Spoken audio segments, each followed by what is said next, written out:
Поворачиваем на улицу Комсомольская.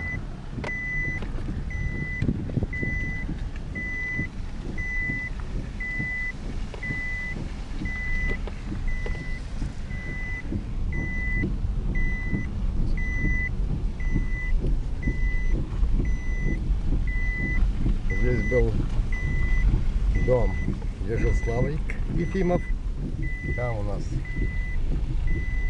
была больница, где у нас кабинет у Виктора Ефимовича Подокина. Так, здесь была гостиница, до этого школа. Был барак. Сейчас у Белова Сергея Николаевича дом. Здесь сберкасса, сельский совет.